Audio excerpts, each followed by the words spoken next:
Soy Ada López y te doy la bienvenida a Biblia Abierta 365, un espacio donde no leemos solo la Biblia, sino que la entendemos, la estudiamos, la desmenuzamos y dejamos que nos transforme. Hoy comenzamos el día 37 de nuestro año bíblico. Vamos a leer números 28, 29, 30 y 31.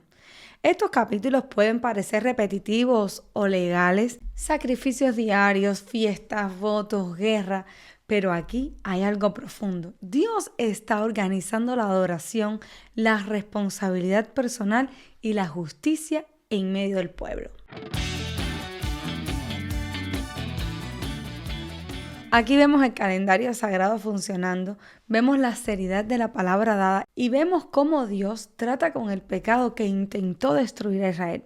Si este contenido está edificando tu vida, suscríbete al canal, dale like y revisa los enlaces en la descripción para unirte a la comunidad en Telegram y visitar la página web. Estamos haciendo esto día a día con intención y con oración. No dejes de seguirme en TikTok porque en TikTok tenemos una gran comunidad y doy temas completamente diferentes a lo que estamos haciendo aquí, temas bíblicos, pero voy con series diferentes a la lectura diaria. Así que antes de comenzar, vamos a orar. Señor, hoy entramos en capítulos que hablan de adoración constante, de compromiso, de votos y de guerra espiritual. Ayúdame a entender tu corazón detrás de cada instrucción e enséñame que tú no eres un Dios repetitivo sin sentido, sino un Dios que establece orden, disciplina y fidelidad. Que hoy pueda ver tu carácter en cada detalle y que tu espíritu me dé claridad y profundidad. En el nombre de Jesús, amén. Vamos a comenzar de frente con el capítulo 28.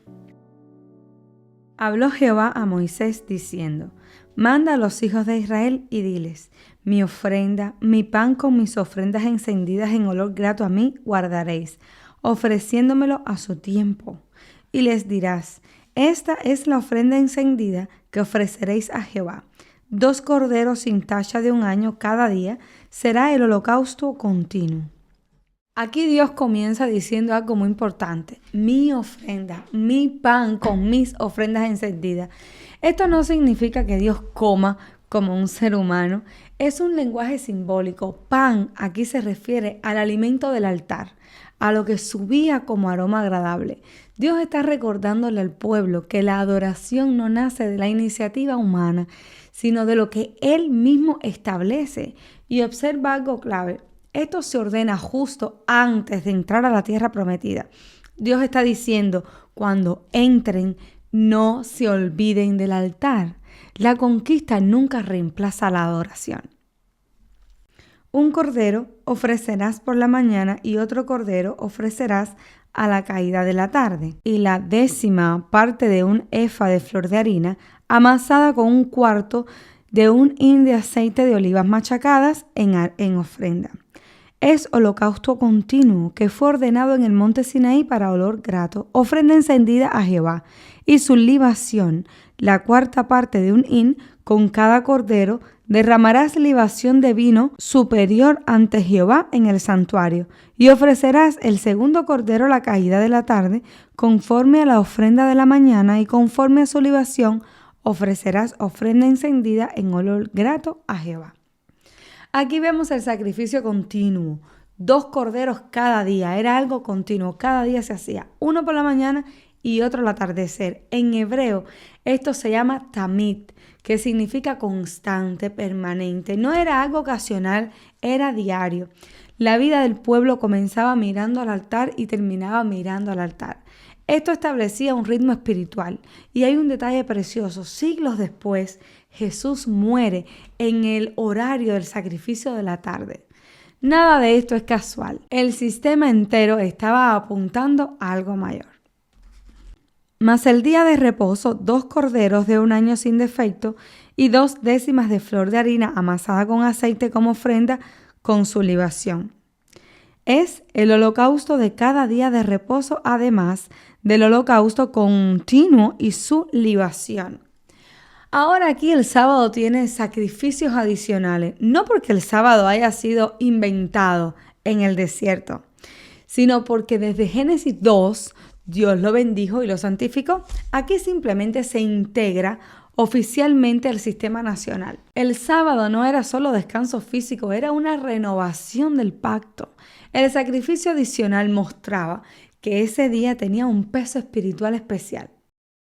Al comienzo de vuestros meses ofreceréis en holocausto a Jehová 2 becerros de la vacada, un carnero y 7 corderos de un año sin defecto, y 3 décimas de flor de harina amasada con aceite como ofrenda con cada becerro, y 2 décimas de flor de harina amasada con aceite como ofrenda con cada carnero, y 1 décima de flor de harina amasada con aceite en ofrenda que se ofrece con cada cordero, holocausto de olor grato, ofrenda encendida a Jehová, y sus libaciones de vino, medio hin con cada becerro, y la tercera parte de un hin con cada carnero, y la cuarta parte de un hin con cada cordero. Este es el holocausto de cada mes por todos los meses del año. Y un macho cabrío en expiación se ofrecerá a Jehová, además del holocausto continuo con su libación. Ahora aparecen los sacrificios de la luna nueva. En el calendario hebreo, el mes comenzaba con la luna nueva, así que cada mes iniciaba consagrado a Dios. Esto es hermoso. Dios no solo santifica personas, sino que también santifica el tiempo. El calendario le pertenece. El pueblo no vivía de manera desordenada, sino que vivía bajo un ritmo divino. Pero en el mes primero, a los 14 días del mes, será la Pascua de Jehová. Y a los 15 días de este mes, la fiesta solemne. Por 7 días se comerán panes sin levadura. El primer día será santa convocación. Ninguna obra de siervo haréis. Y ofreceréis como ofrenda encendida en holocausto a Jehová 2 becerros de la vacada y un carnero y 7 corderos de un año. Serán sin defecto. Y su ofrenda de harina amasada con aceite. 3 décimas de cada becerro y 2 décimas con cada carnero. Y con cada uno de los 7 corderos ofreceréis 1 décima. Y un macho cabrío por expiación para reconciliaros. Esto ofreceréis además del holocausto de la mañana, que es el holocausto continuo. Conforme a esto, ofreceréis cada uno de los 7 días, vianda y ofrenda encendida en olor grato a Jehová. Se ofrecerá además del holocausto continuo con su libación, y el 7º día tendréis santa convocación, ninguna obra de siervos haréis. Se vuelve a mencionar la Pascua y la fiesta de los panes sin levadura. ¿Por qué repetir algo que ya fue explicado en Éxodo? Porque una nueva generación estaba a punto de entrar a la tierra. La generación que salió de Egipto murió en el desierto. Dios está asegurando que la memoria del rescate no se pierda. Pascua no era solo historia, era identidad. Sin memoria del rescate se pierde el corazón del pacto. Y en la repetición está la memoria. Además, el día de las primicias, cuando presentéis ofrenda nueva a Jehová en vuestras semanas, tendréis santa convocación. Ninguna obra de siervo haréis, y ofreceréis en holocausto, en olor grato a Jehová, 2 becerros de la vacada, un carnero, 7 corderos de un año, y la ofrenda de ellos, flor de harina amasada con aceite, 3 décimas con cada becerro, 2 décimas con cada carnero, y con cada uno de los 7 corderos 1 décima, y un macho cabrío para hacer expiación por vosotros. Los ofreceréis, además del holocausto continuo con sus ofrendas, y sus libaciones serán sin defecto. Aquí vemos la fiesta de las primicias relacionada con la cosecha. Primicia significa lo primero que le pertenece a Dios. Además de disfrutar la abundancia, reconoces que todo viene de Él. Eso rompe el orgullo humano. Nada es simplemente mi esfuerzo. La primera parte siempre es de Dios. Ahora déjame dejarte pensando en algo. ¿Mi vida espiritual tiene un ritmo diario como el sacrificio continuo o solo busco a Dios en momentos puntuales?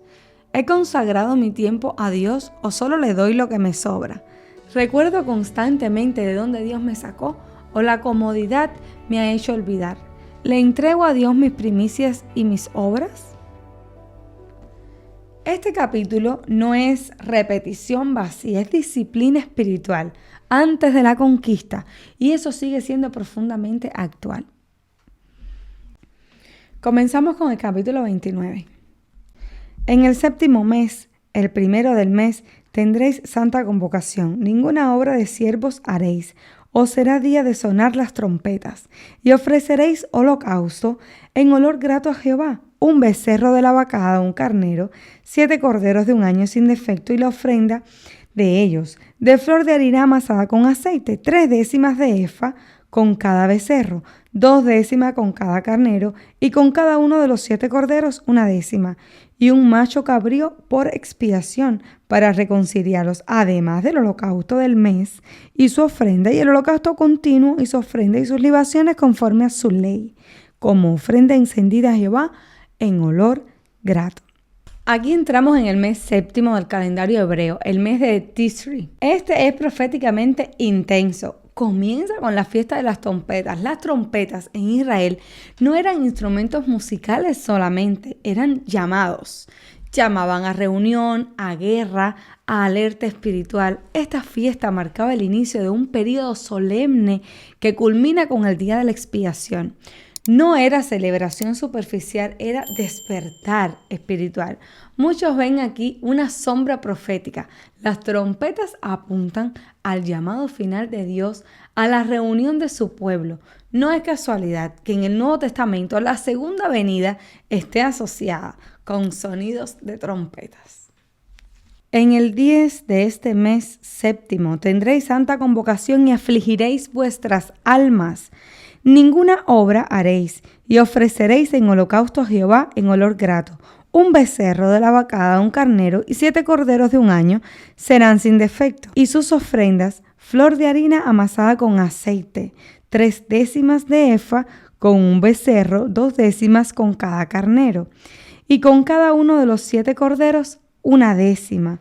Y un macho cabrío por expiación, además de la ofrenda, de las expiaciones por el pecado, y del holocausto continuo, y de las ofrendas y de sus libaciones.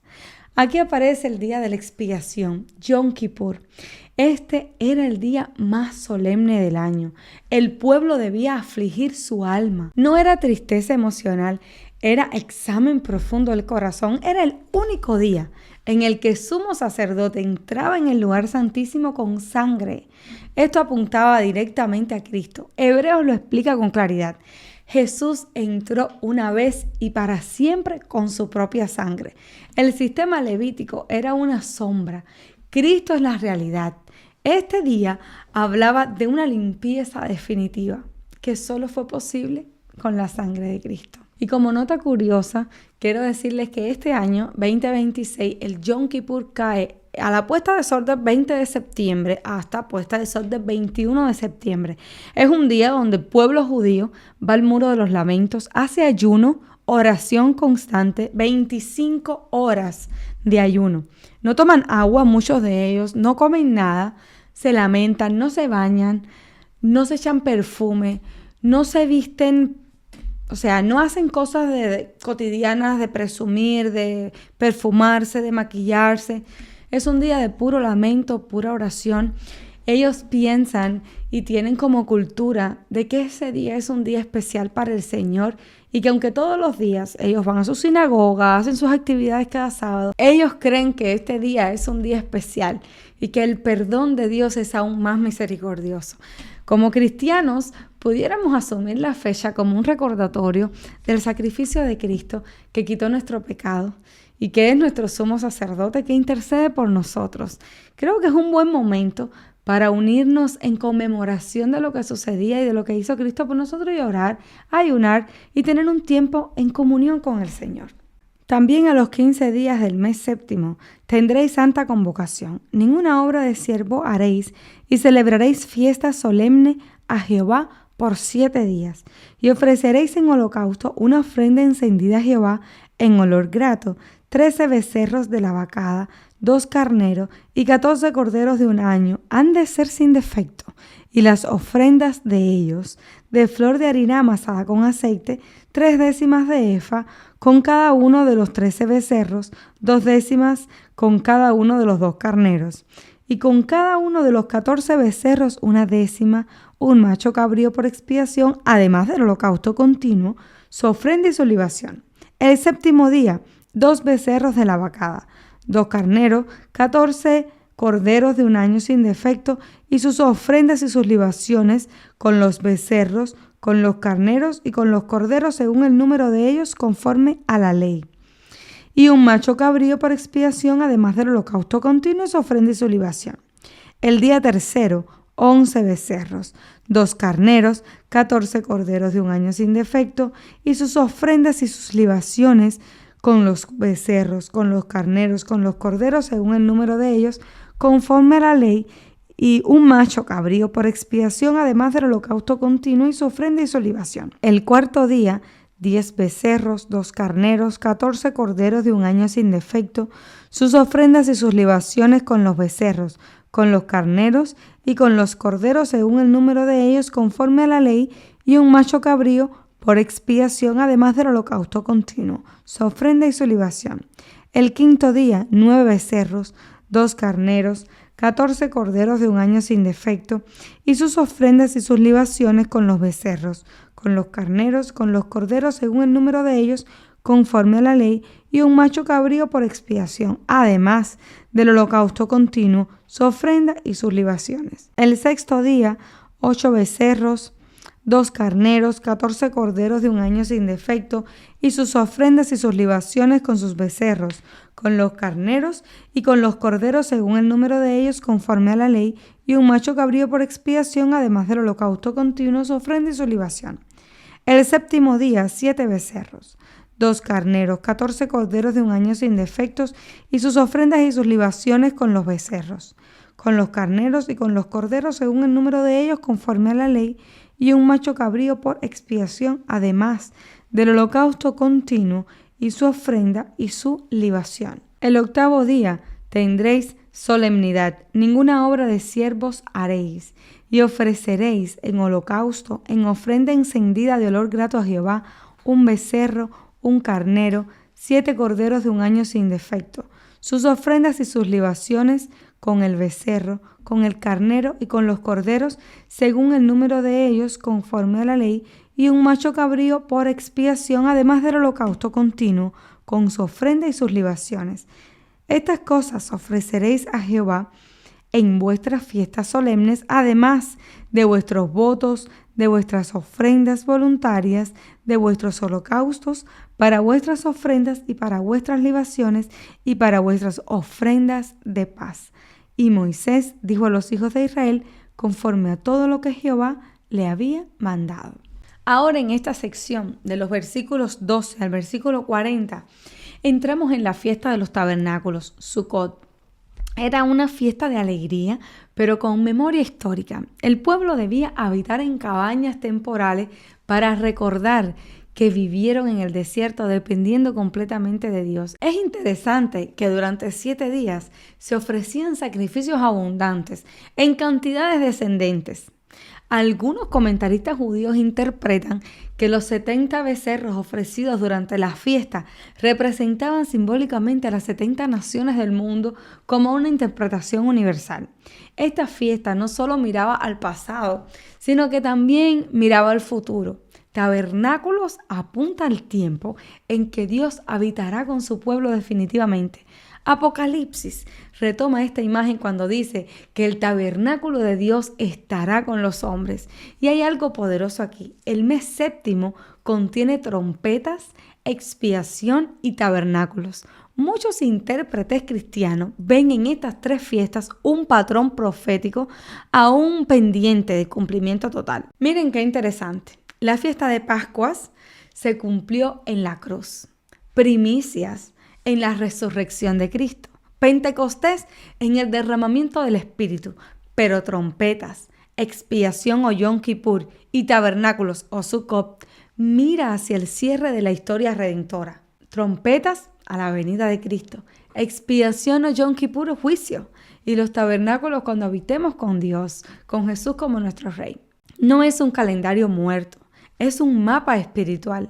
Dios dejó cada fiesta en conmemoración de algo que pasó, pero mirando proféticamente hacia el futuro. Por eso quería que el pueblo lo repitiera una y otra vez. Es el calendario profético de Dios, como tenemos nuestros calendarios personales o nuestros calendarios en el mundo occidental. Pero este que estamos leyendo acá es el de Dios. Y lamentablemente el calendario profético de Dios, la mayoría de los cristianos los hemos desechado como algo antiguo, como algo del pueblo judío, algo sin sentido para nosotros hoy. Pero nosotros aquí en Biblia Abierta 365 nos estamos dando cuenta que las cosas que estamos leyendo en el Antiguo Testamento no son tan viejas como creemos, ni son todas cosas del pasado sin sentido para el presente. Nosotros estamos viendo que en estas fiestas Dios nos estaba mostrando no lo que había acontecido en el pasado, no solo lo que Él quería rescatar y afianzar en el presente de su tiempo con esa generación, sino que estaba mirando proféticamente al futuro y cosas que aún no se han cumplido, como el regreso de Cristo en las nubes del cielo con sonido de trompeta, como el Yom Kippur que representa ya cuando Él venga que el juicio está tomado, los sellados salvados y los perdidos condenados, y la fiesta del tabernáculo o Sukkot, que es cuando habitaremos con Cristo. Esto está espectacular y está muy revelador. Si tienes un tiempo, investiga un poco más sobre esto. Te vas a dar cuenta cómo Dios te va a revelar cuántos secretos, por decirlo de algún modo, hay escondido en estas leyes y en este calendario del Señor. Continuamos con estas preguntas de reflexión. ¿Estoy viviendo espiritualmente despierto o adormecido? ¿He permitido que Dios examine mi corazón como en el día de la expiación? ¿Vivo recordando que esta vida es temporal como las cabañas del desierto? ¿Estoy esperando el cumplimiento final del plan de Dios con esperanza activa? Este capítulo no es una lista ritual, es una línea profética que atraviesa toda la Biblia. Vamos al capítulo 30. Habló Moisés a los príncipes de las tribus de los hijos de Israel diciendo: esto es lo que Jehová ha mandado. Cuando alguno hiciere voto a Jehová o hiciere juramento ligado a su alma con obligación, no quebrantará su palabra, hará conforme a todo lo que salió de su boca. Aquí Dios establece un principio serio.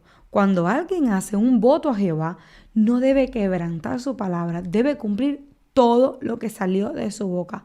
En el mundo antiguo, la palabra tenía peso legal y espiritual. Un voto no era una emoción del momento, era un compromiso delante de Dios. Hoy vivimos en una cultura donde se promete fácil y se rompe fácil. Aquí aprendemos que Dios toma en serio lo que nosotros decimos. Jesús mismo más adelante diría: no jures ni por el cielo ni por la tierra, que tú sí sea sí y que tú no sea no, evitando precisamente que hagamos juramento y que demos nuestra palabra sin cumplir. Mas la mujer, cuando hiciere voto a Jehová y se ligare con obligación en casa de su padre en su juventud, si su padre oyere su voto y la obligación con que se ligó su alma y su padre callare a ello, todos los votos de ella serán firmes, y toda obligación con que hubiera ligado su alma, firme será. Mas si su padre le vedare el día que oyere todos sus votos y sus obligaciones con que ella hubiera ligado su alma, no serán firmes, y Jehová la perdonará por cuanto su padre se lo vedó. Aquí entramos en una parte que puede parecer difícil para nosotros hoy. Habla de una joven que hace voto mientras vive en casa de su padre. Si el padre lo oye y lo anula, ese mismo día el voto queda sin efecto. Esto no es opresión arbitraria, es estructura de responsabilidad familiar en una cultura patriarcal antigua. En esa sociedad, el padre era responsable legal y económicamente por las decisiones de la hija soltera. Dios está regulando votos para evitar cargas imprudentes que afectaran a toda la familia. Es una protección, no una degradación.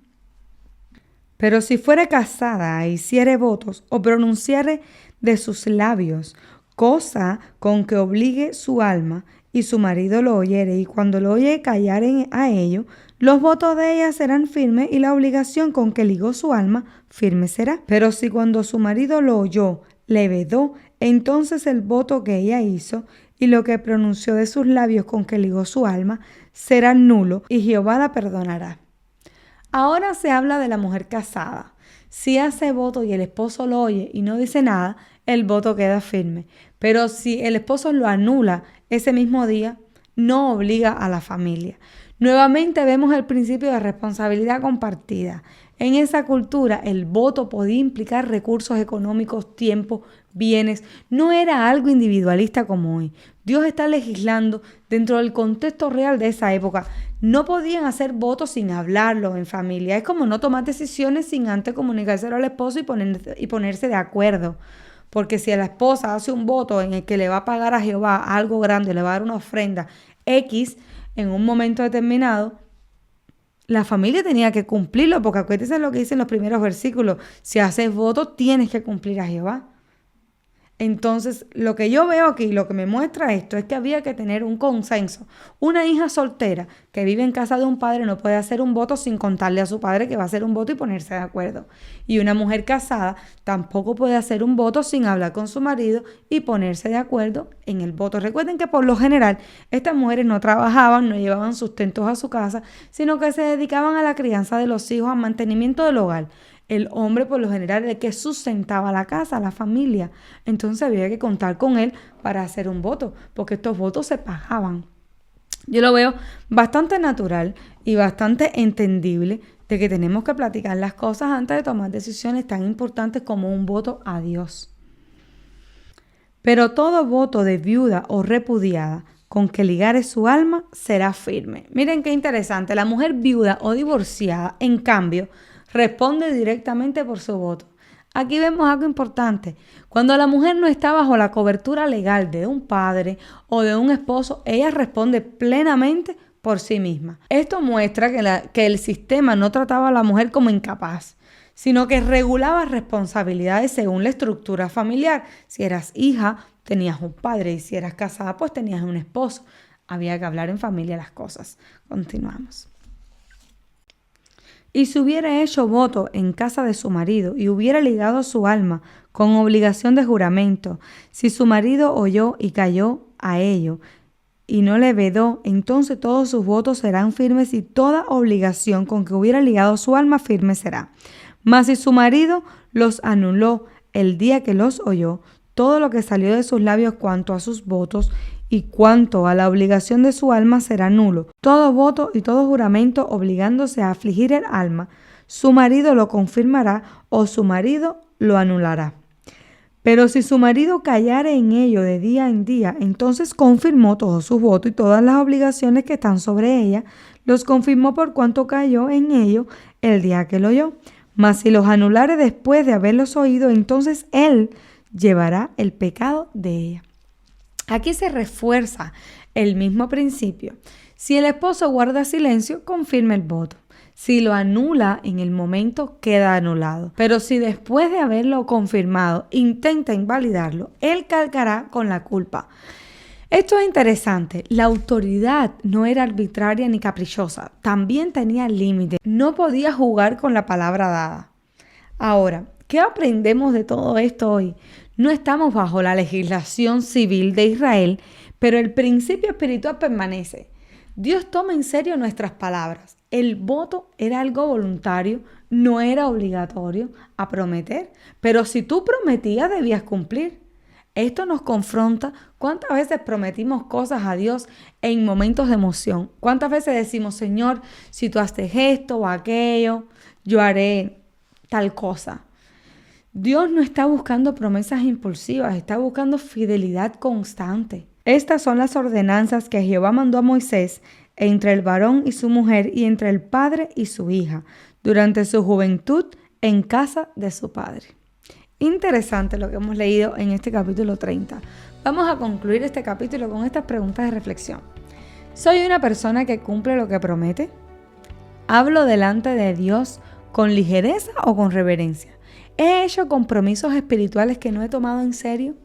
¿Mi palabra refleja el carácter fiel de Dios? Este capítulo nos recuerda que la integridad comienza en la boca. Y es interesante cuando nosotros empezamos a leer la Biblia a la manera de Dios, como estamos haciendo, muchas veces el Señor nos recuerda cosas que hemos hecho.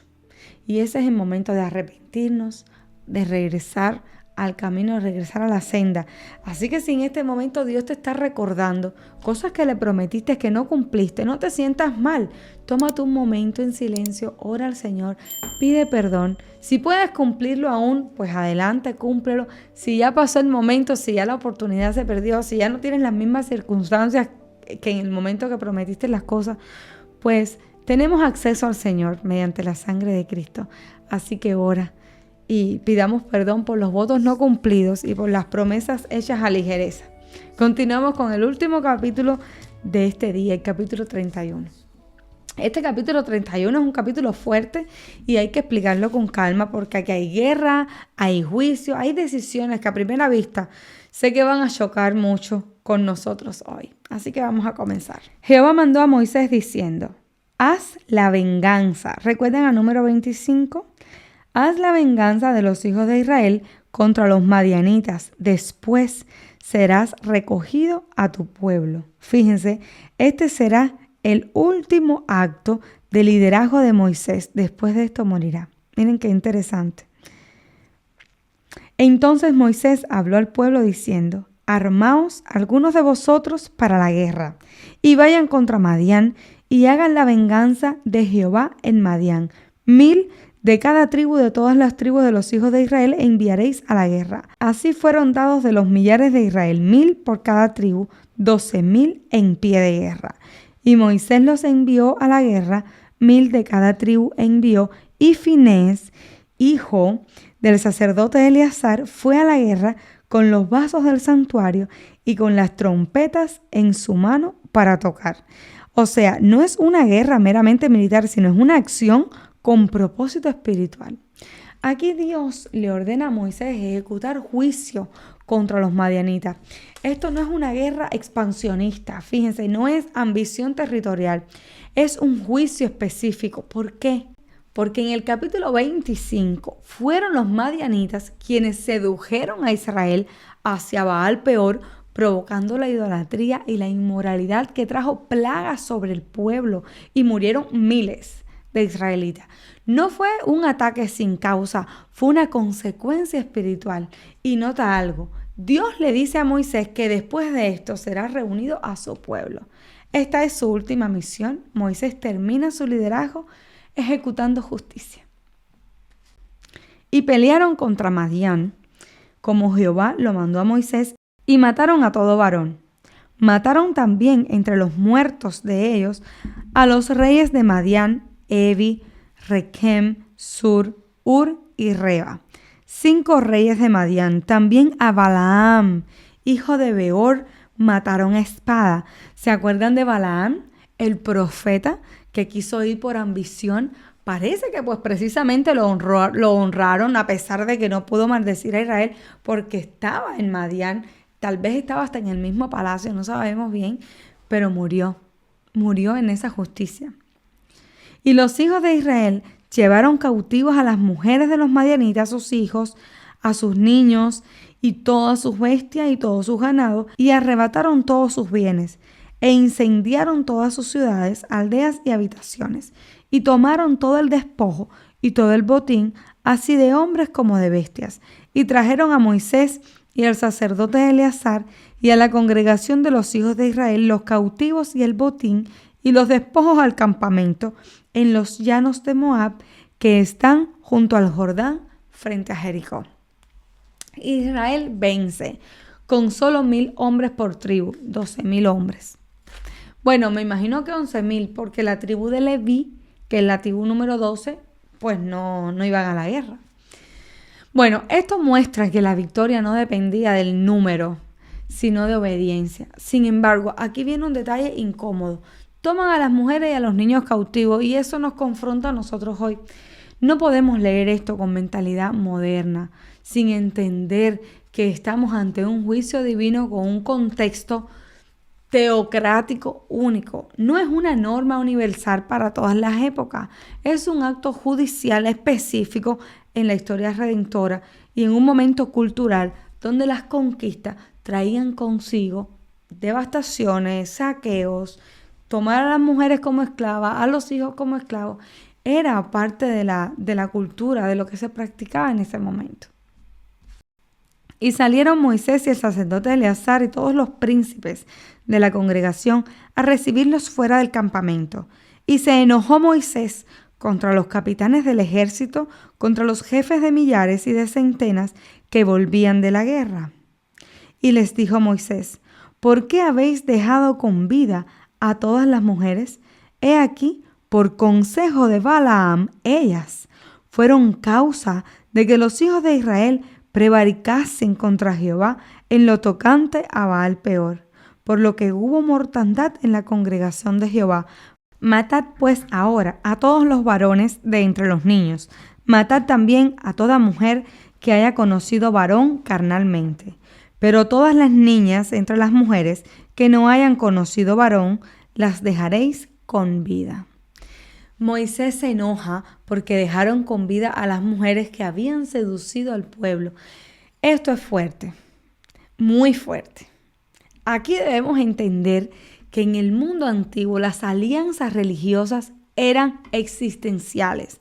La idolatría no era simplemente otra religión, era ruptura directa del pacto con Dios que había liberado a Israel. Este episodio judicial es excepcional. No es un modelo para la iglesia de hoy, es parte del gobierno directo de Dios sobre una nación bajo pacto. Recuerden que la mayoría de estas mujeres paganas eran sacerdotisas de dioses paganos y que usaban el sexo y las relaciones interpersonales con hombres para adoración de sus dioses. Por eso es que las únicas que dejan vivas son a las niñas que no habían conocido varón, o sea, niñas que no habían tenido la oportunidad de practicar estas orgías o estos rituales a sus dioses mediante la sexualidad. Es chocante a nosotros hoy, lo podemos ver como crueldad, pero en este momento yo lo veo como protección al pueblo. Están diciendo, ¿cómo vas a traer esas mujeres que tienen esa mentalidad, que hacen estas cosas, que tienen sus dioses a nuestro pueblo, para que sean parte de nuestra nación? Eso no era algo permitido porque iba a corromper el pueblo.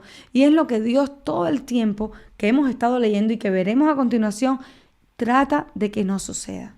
Trata de que no suceda, de que no hayan esas mezclas. Porque el pueblo de Israel, hemos visto de que era un pueblo débil en ese sentido. Continuamos.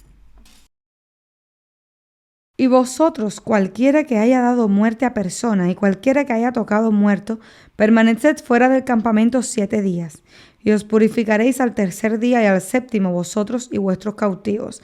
Asimismo purificaréis todo vestido y toda prenda de pieles y toda obra de pelo de cabra y todo utensilio de madera. Y el sacerdote Eleazar dijo a los hombres de guerra que venían de la guerra: esta es la ordenanza de la ley que Jehová ha mandado a Moisés.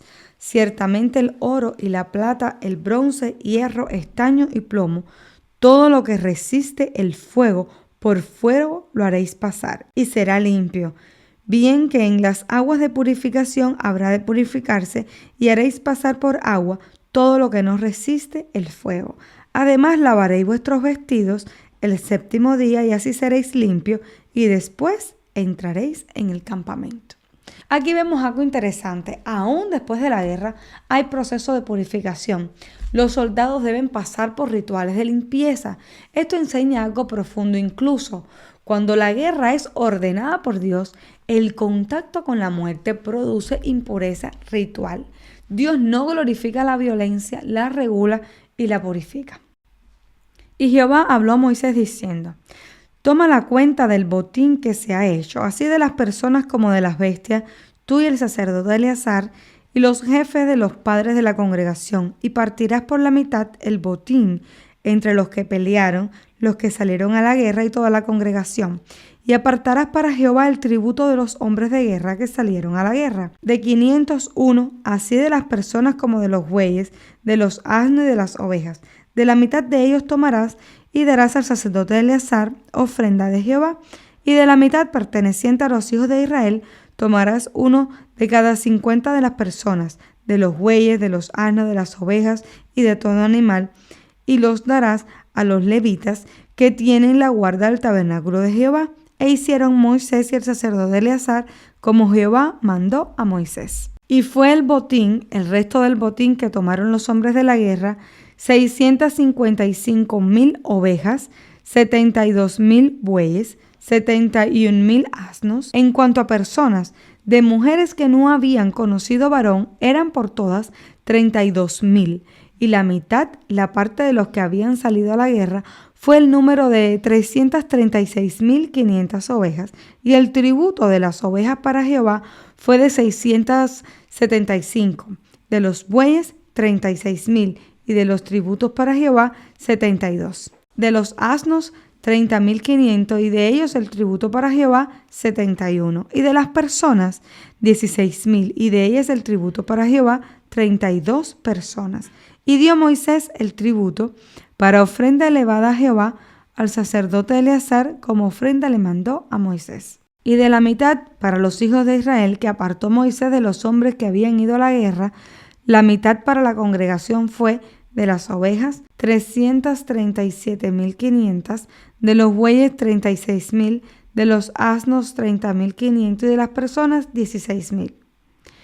De la mitad, pues, para los hijos de Israel tomó Moisés uno de cada 50, así de las personas como de los animales, y los dio a los levitas que tenían la guarda del tabernáculo de Jehová, como Jehová lo había mandado a Moisés. Aquí se repite el botín, una parte para los guerreros, otra para el pueblo y una porción para Jehová y para los levitas. Nada se toma sin reconocer a Dios primero, incluso en la victoria. Dios es honrado primero. Esto establece un principio. Toda ganancia debe reconocer la soberanía divina. Vinieron a Moisés los jefes de los millares de aquel ejército, los jefes de millares y de centenas, y dijeron a Moisés: tus siervos han tomado razón de los hombres de guerra que están en nuestro poder, y ninguno ha faltado de nosotros, por lo cual hemos ofrecido a Jehová ofrenda, cada uno de los que ha hallado alhajas de oro, brazaletes, manillas, anillos, zarcillos y cadenas, para hacer expiación por nuestras almas delante de Jehová. Y Moisés y el sacerdote Eleazar recibieron el oro de ellos, alhajas todas elaboradas, y todo el oro de la ofrenda que ofrecieron a Jehová los jefes de millares y de centenas fue 16,750 siclos. Estamos hablando de que 16,750 siclos de oro por 11,4 gramos, que más o menos era el ciclo, eso es un aproximadamente de $11,517,000 en la actualidad. ¡Wow! Estamos hablando de un dinero. Los hombres del ejército habían tomado botín cada uno para sí. Recibieron pues Moisés y el sacerdote Eleazar el oro de los jefes de millares y de centenas y lo trajeron al tabernáculo de reunión por memoria de los hijos de Israel delante de Jehová. Este final es impresionante. Los jefes regresan y dicen que no faltó ni un solo hombre. Entonces voluntariamente ofrecen oro como ofrenda de gratitud. Nadie los obligó. Fue una respuesta de agradecimiento ante la protección de Dios para su gente. La guerra termina con adoración. Este capítulo nos confronta mucho porque nos muestra la seriedad del pacto y el carácter santo de Dios, pero también nos muestra que Dios protege a su pueblo y que la fidelidad trae preservación. Reflexionemos en estas preguntas. Entiendo que el pecado tiene consecuencias reales.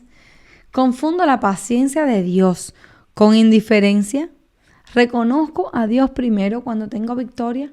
¿Estoy dispuesto a confiar en el juicio justo de Dios aunque no lo comprenda completamente? Este capítulo no es cómodo, pero sí es revelador. Dios es amor y también es santo.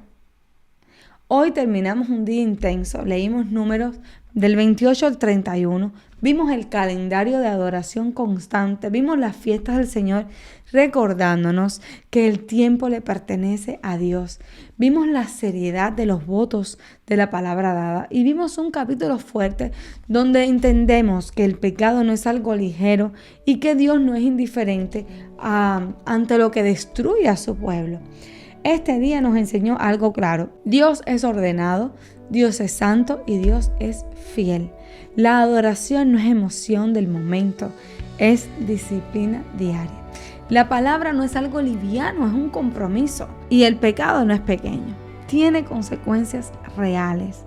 Si llegaste hasta aquí, gracias por caminar conmigo. Suscríbete al canal si este estudio está edificando tu vida. Dale like y compártelo con alguien que también necesite profundizar en la palabra de Dios. Revisa los enlaces en la descripción. Te dejo el enlace de mi Biblia. Te dejo también el enlace de los marcadores que uso para mi Biblia. Me encantan. También te dejo el enlace de una Biblia en inglés por si prefieres estudiar tu Biblia en inglés o conoces a alguien que se la pueda comprar. Es una Biblia espectacular. Biblia para journaling, para que puedan hacer sus notas, para que puedan dibujar, poner decoración. También quiero decirte que tenemos en Telegram una comunidad grande donde diariamente les pongo los comentarios de los capítulos que se leen en ese día. Y no dejes de visitar la página web. Ahí vas a encontrar recursos. En todas las plataformas son recursos diferentes. En la web vas a encontrar algo que no vas a encontrar en Telegram. En Telegram vas a encontrar cosas que no vas a encontrar en otro lado. En TikTok vas a encontrar videos que no son estos. Así que te recomiendo que estemos juntos en todos los caminos, con la intención de conocer el corazón de Dios a través de su palabra. Estamos haciendo esto día a día con intención, con oración y con un esfuerzo real. Y ahora vamos a cerrar orando. Señor, gracias por tu palabra. Gracias porque aunque algunos capítulos nos confrontan, nos incomodan o nos desafían, tú sigues siendo justo y verdadero. Enséñanos a tomarte en serio. Enséñanos a adorarte con constancia y no solo en momentos emocionales. Guárdanos de la ligereza espiritual. Haznos una persona de palabra, de compromiso, de integridad. Y cuando no entienda completamente tu juicio, Señor, ayúdanos a confiar en tu carácter. Que nuestra vida refleje tu santidad y tu fidelidad. En el nombre de Jesús, amén.